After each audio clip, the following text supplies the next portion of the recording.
Tania écoute Amarim, Perek Memhe, se trouve page Samerdalet Amud Aleph. Le Perek est dans la suite de Perakim qui a commencé Perek la Metet. Le Admor Zaken expliquait l'importance de pratiquer Torah et Mitzvot Lishma. Ça veut dire, avec amour, avec crainte de Dieu, être motivé pour pratiquer Torah et Mitzvot. On ne fait rien pour quelqu'un d'autre si on n'a pas de sentiment pour lui. Sentiment de crainte, d'amour, mais il faut être motivé. L'Admor Zaken a d'abord expliqué les différentes façons de développer notre crainte pour Dieu, notre amour pour Dieu. Et il présente dans ce nouveau Perek une nouvelle façon d'y arriver, une nouvelle façon d'aborder le problème. Dans les Perakim suivants, l'Admor Zaken nous apportera encore d'autres méthodes, d'autres facilités, d'autres astuces pour atteindre notre objectif. Pratiquer Torah et Mitzvot, Lishma, avec motivation, avec cœur. Alors dans le Perek Memhe, nous allons parler de Midat HaRachamim, la miséricorde, la pitié. Ce n'est pas la bonté associée à Avraham qui correspond à l'amour pour Dieu. Ce n'est pas non plus la rigueur associée à Yitzhak et qui correspond à la crainte de Dieu. C'est la miséricorde qui est associée à Yaakov. Et nous allons expliquer de quelle sorte de motivation il s'agit. Pour comprendre ce que veut dire Midat HaRachamim, je vais d'abord rappeler ce que veut dire Chesed et Gvura. Chesed, ça veut dire donner sans regarder. Je ne veux même pas savoir s'il le mérite ou pas. Gvura, ça veut dire considérer s'il le mérite ou pas, et donner seulement s'il le mérite. Rachamim, c'est un mi-chemin entre Chesed et Gvura. En même temps, je considère s'il le mérite ou pas, comme Midat HaGvura, mais malgré tout, je lui donne. Je lui donne même s'il ne le mérite pas. Et nous allons appliquer ça dans Avodat Hashem. Il s'agit de considérer que notre Neshama est tombé de si haut pour intégrer un corps physique dans un monde si bas, voire plus bas encore si elle a fait des fautes. Et dans ce cas, j'ai vraiment de la peine pour mon Neshama. Rabbi Levi Yitzhak apporte les mots que cite l'Admor Zaken au tout début, Od Yesh Derech Yashar, lorsqu'il dit que voilà encore un chemin direct pour accéder à la pratique de Torah et Mitzvot Lishma, Lifne Ish Lasok Betorah et Mitzvot Lishman. Pratiquer Torah et Mitzvot et être motivé. Il dit que c'est le Derech Yashar parce qu'il s'agit du chemin qui s'inscrit sur Midat HaRachamim, et dans le schéma des Sfirot, Midat HaRachamim est sur la ligne centrale, alors que Chesed part du côté droit et les Gvurot partent du côté gauche dans la représentation géométrique, on va dire, du schéma des Sfirot.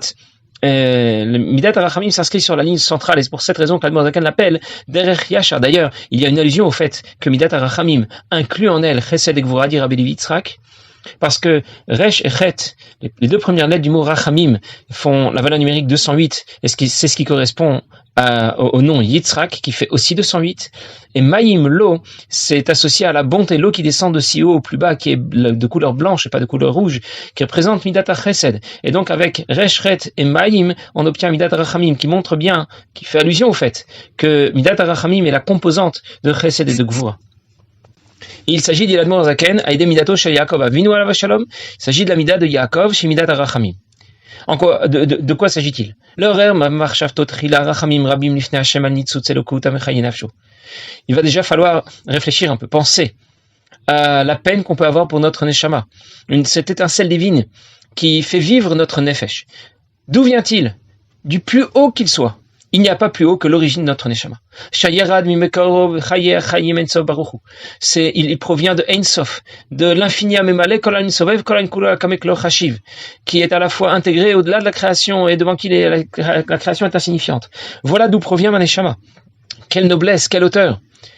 Et même si cette Neshama ne faisait que descendre dans le Gan Eden, ce serait déjà pour elle une grande descente, parce qu'elle descend dans un monde limité. Alors, si elle descend dans un monde matériel comme le nôtre, là déjà c'est une descente catastrophique. Nitlabesh be mashra de chavia. Elle descend dans un monde qui est au plus bas, que l'on appelle la peau du serpent. Ça veut dire qu'elle est prisonnière, mashra, comme dans la peau où on est prisonnier enfermé à l'intérieur des chavia, du serpent qui représente la faute. Un monde dans lequel la faute est présente. Et elle se retrouve donc si loin de Dieu, alors qu'on était si proche.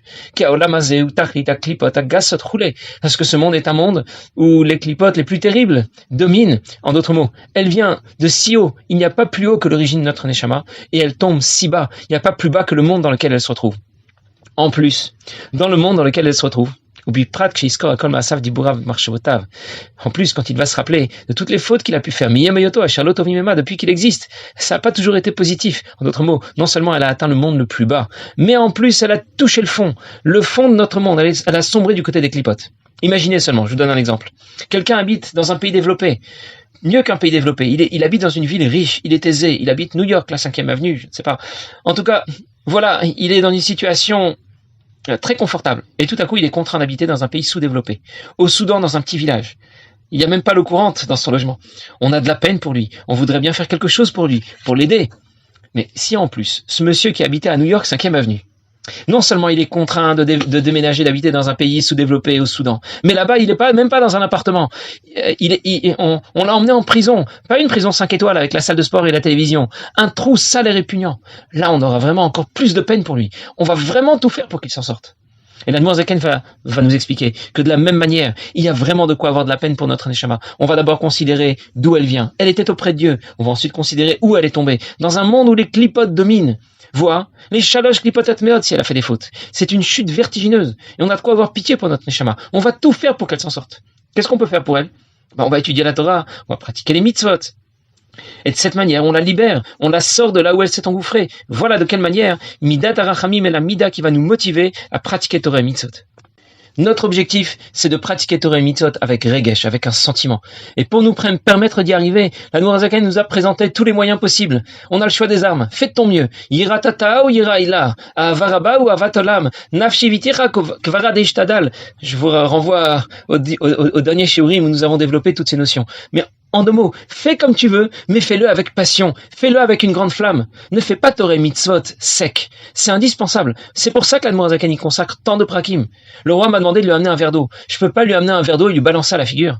Je dois lui amener avec passion, avec flamme, avec motivation, avec beaucoup d'émotion. Voilà ce que Midat Arachamim représente. Midat Arachamim est présenté ici comme une autre option pour y arriver. Une option qui sera plus directe que les précédentes. Et l'Admour HaZaken a parlé de nos mauvaises pensées. Alors, juste pour préciser, on devient prisonnier aussi de mauvaises pensées. Des mauvaises pensées qui filent. Melech haso baratim brite mocha. Mais il y a des conséquences encore plus désastreuses lorsqu'on se comporte mal, lorsqu'on parle mal, ou lorsque l'on pense mal. C'est qu'en plus, ces mauvaises pensées vont entraîner avec nous le roi lui-même. Alors d'abord, je vais parler de mauvaises pensées qui nous entraînent. D'abord, juste pour préciser, il y a des mauvaises pensées qui sont furtives et qu'un Benoni ne peut pas éviter. Il doit les repousser, il doit se battre en permanence, mais il ne pourra pas les éviter. Et puis il y a des mauvaises pensées dans lesquelles, bien sûr, il ne faut pas s'installer. Il y a une lettre où le Rabbi explique que je peux me retenir de faire quelque chose. Je peux me retenir de dire quelque chose de mal. Mais je ne peux pas me retenir de penser quelque chose de mal. Les pensées, ça sort tout seul. Et je dois donc, quelle est la solution? Je dois remplacer une mauvaise pensée par une bonne pensée. Je dois donc toujours être capable, être en mesure de penser à quelque chose de positif. Et c'est comme ça que je vais écarter les pensées négatives. On nous recommande pour cette raison de connaître différents passages de la Torah par cœur, les Mishnayot, Tanya, de sorte qu'en cas de besoin, en cas d'urgence, je sois toujours capable de penser à quelque chose de positif. C'est quand la tête est vide que le mal est aspiré à l'intérieur. Si la tête est déjà pleine, il n'y a plus de place pour le mal.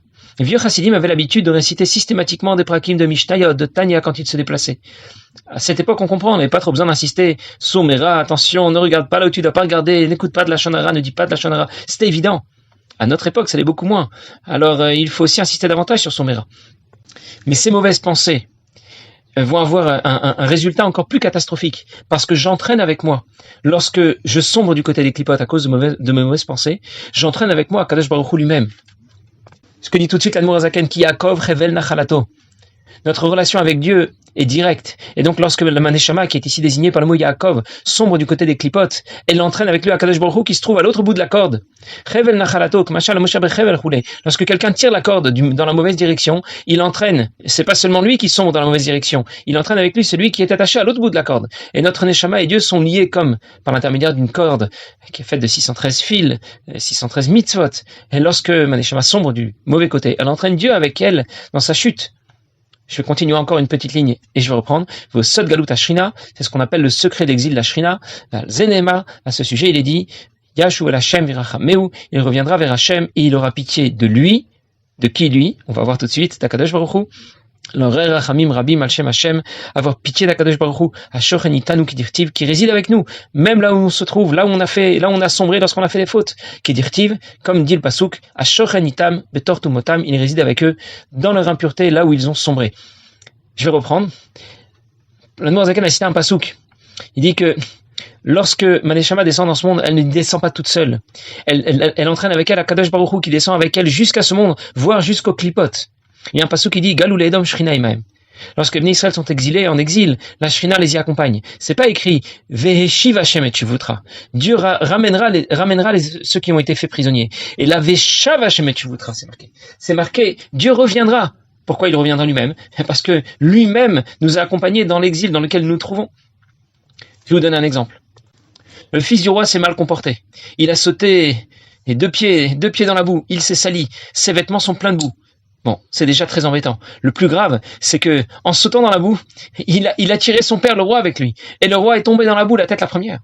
Et on comprend donc quel résultat désastreux on fait à notre Neshama. Qu'est-ce que ça a provoqué pour notre Neshama? Qu'est-ce que ça a provoqué pour Akadosh Baruch Hu lorsqu'on n'a pas pris la bonne direction? Lorsqu'on a sombré du côté des clipotes, soit en agissant pas correctement, ou en parlant pas correctement, ou en ayant de mauvaises pensées.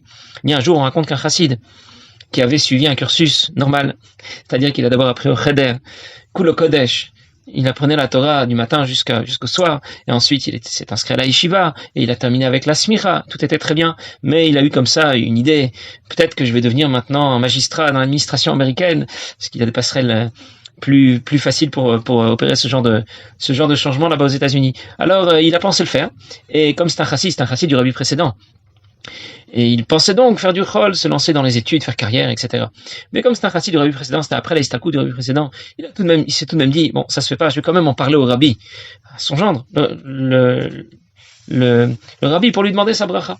Et bien sûr, le rabbi lui a expliqué que dans sa situation, c'était vraiment pas une bonne idée, que c'était un changement qui pouvait avoir des conséquences catastrophiques. Et notre jeune homme, au cours de la discussion avec le rabbi, lui a dit, mais vous inquiétez pas, je reviendrai après à une vie plus authentique dans la pratique de Torah et Mitzvot.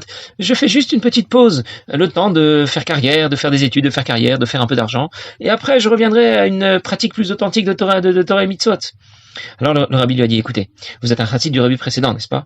Sachez que cette relation est à double sens. Vous êtes attaché au rabbi, mais le rabbi est aussi attaché à vous. Et donc, vous l'emmenez, alors lui vous emmène là où il va, et vous l'emmenez là où vous allez vous trouver. En d'autres mots, tu décides de plonger, de sortir du cadre de Torah et Mitzvot. Sache que tu n'y vas pas tout seul. Tu emmènes le rabbi avec toi. Eh bien, c'est ce qui l'a convaincu. Il n'avait pas pitié pour sa neshama. Il avait pitié pour le rabbi. Je peux pas emmener le rabbi avec moi dans mes délires. De la même manière, la neshama entraîne Akadosh Baruch Hu dans sa chute. Et c'est ce qu'on a appelé Sod Galut Hashrina. Pourquoi Sod? Pourquoi c'est un secret?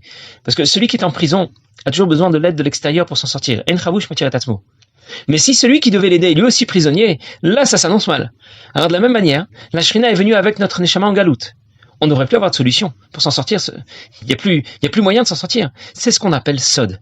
C'est un secret. Ça veut dire quoi? La raison nous échappe. Mais Dieu est capable, en même temps, de nous accompagner en exil et en même temps de nous en faire sortir. C'est pour ça que, Zaken citait le pasouk qui dit, V'yashu el Hashem virachameu. Il aura pitié de lui, il aura pitié d'Hachem. Pourquoi il doit faire tchouva? Parce qu'il aura pitié de sa neshama. Et s'il a même pas pitié de sa neshama, alors il aura au moins pitié de lui, virachameu. Au moins il aura pitié de sa neshama qui l'accompagne, du rabbi qui l'accompagne là où il va. Donc j'ai compris quelle est la situation et je vais tout faire pour trouver une solution. Je vais être du coup particulièrement motivé pour pratiquer Torah et Mitzvot. Le Mashper Shmuel Greenom a expliqué que chaque avéra, chaque fois qu'un juif commet une avéra, c'est comme si il transperçait son nefesh Eloki de coup de couteau. C'est ce qu'on appelle aussi une yen de Galut Hashrina. C'est quelque chose qui est plus terrible, plus catastrophique que la mort. Il raconte que un jour, dans une certaine communauté, il y a certains chassidim qui n'ont vraiment pas apprécié le comportement une des personnes qui fréquentait leur Bet Rabad. Et donc, il avait vraiment un comportement abject, et donc ils m'ont fait comprendre qu'il n'avait plus sa place parmi eux, qu'il devait chercher à faire ses délires ailleurs. Et quand ils ont raconté ça à l'Admour Zaken leur a dit, vous ne pouvez pas imaginer ce que veut dire le makif de la chassidoute. Ça veut dire un Bet Knesset, un Bet Rabad, un Bet Knesset où viennent prier des chassidim. L'ambiance qui règne dans un Bet Rabad, c'est déjà quelque chose. Le seul fait de fréquenter un Bet Rabad nous apporte déjà quelque chose, même si on n'assiste pas à des shurim de Tanya ou à des mamarim de chassidoute. Le seul fait de venir, de s'y rendre, c'est déjà quelque chose. Ça a déjà un impact. Makif, c'est vrai, mais un impact sur tout celui qui va s'y trouver. Et donc, pour que son comportement s'améliore, il faut au contraire lui proposer de revenir, de fréquenter le Bet Rabad, et certainement pas de le quitter. Peut-être que grâce à cela, il va éviter de faire ne serait-ce qu'une seule avéra. Vous ne pouvez pas imaginer quel plaisir aura Kadosh Baruch Hu dit l'Admour Zaken. Comment il sera satisfait si un juif qui avait l'occasion de faire une avéra de plus, eh bien finalement on fera une avéra de moins. On raconte aussi qu'un jour au cours d'un Farbringen, au cours duquel Shlomo Chaim Kesselman parlait de Avodat HaTshuva, et était présent un bachour qui n'avait pas été toujours sur le bon chemin. Et on voyait que ce que disait Reb Shlomo Chaim le touchait énormément. Il avait les larmes aux yeux, et puis à un moment, il s'est même mis à pleurer. Alors les autres Bachurim pensaient vraiment quelle sincérité, quelle quelle honnêteté avec soi-même, c'est extraordinaire. Voilà ce qu'ils ont pensé.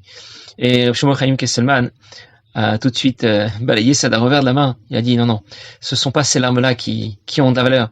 Et il leur a expliqué. Lorsque quelqu'un pleure parce qu'il a fait des fautes, finalement, pour qui il pleure? Pour qui il a de la peine? Pour lui-même, pour sa neshama. Et il n'a pas encore été conscient de la catastrophe qu'il a provoquée, d'avoir entraîné la shrina avec lui dans sa perte. Si seulement il pouvait pleurer parce qu'il a entraîné Akadosh Baruch Hu dans son délire. Alors là, ça aurait été des larmes de valeur. Ça aurait été des larmes acceptables.